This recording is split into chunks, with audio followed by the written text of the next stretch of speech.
3 jours après, il y eut des noces à Cana, en Galilée. La mère de Jésus était là, et Jésus fut aussi invité aux noces avec ses disciples. Le vin ayant manqué, la mère de Jésus lui dit « Ils n'ont plus de vin ». Jésus lui répondit « Femme, qu'y a-t-il entre moi et toi ? Mon heure n'est pas encore venue. » Sa mère dit aux serviteurs « Faites ce qu'il vous dira. » Or, il y avait là 6 vases de pierre destinés aux purifications des Juifs et contenant chacun 2 ou 3 mesures. Jésus leur dit « Remplissez d'eau ces vases. » Et ils les remplirent jusqu'au bord. « Puisez maintenant, leur dit-il, et portez-en à l'ordonnateur du repas. » Et ils en portèrent. Quand l'ordonnateur du repas eut goûté l'eau changée en vin, ne sachant d'où venait ce vin, tandis que les serviteurs qui avaient puisé l'eau le savaient bien, il appela l'époux et lui dit « Tout homme sert d'abord le bon vin, puis le moins bon après qu'on s'est enivré.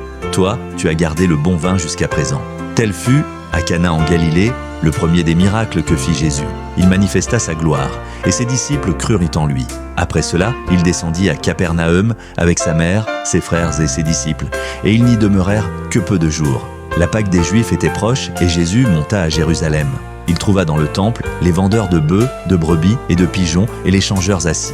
Ayant fait un fouet avec des cordes, il les chassa tous du temple, ainsi que les brebis et les bœufs. Il dispersa la monnaie des changeurs et renversa les tables, et il dit aux vendeurs de pigeons « Ôtez cela d'ici, ne faites pas de la maison de mon père une maison de trafic. » Ses disciples se souvinrent qu'il est écrit « Le zèle de ta maison me dévore. » Les Juifs, prenant la parole, lui dirent « Quel miracle nous montres-tu pour agir de la sorte ?» Jésus leur répondit « Détruisez ce temple, et en 3 jours je le relèverai. » Les Juifs dirent « Il a fallu 46 ans pour bâtir ce temple, et toi, en 3 jours tu le relèveras. » Mais il parlait du temple de son corps.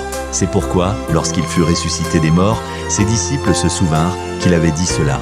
Et ils crurent à l'écriture et à la parole que Jésus avait dite. Pendant que Jésus était à Jérusalem, à la fête de Pâques, plusieurs crurent en son nom, voyant les miracles qu'il faisait.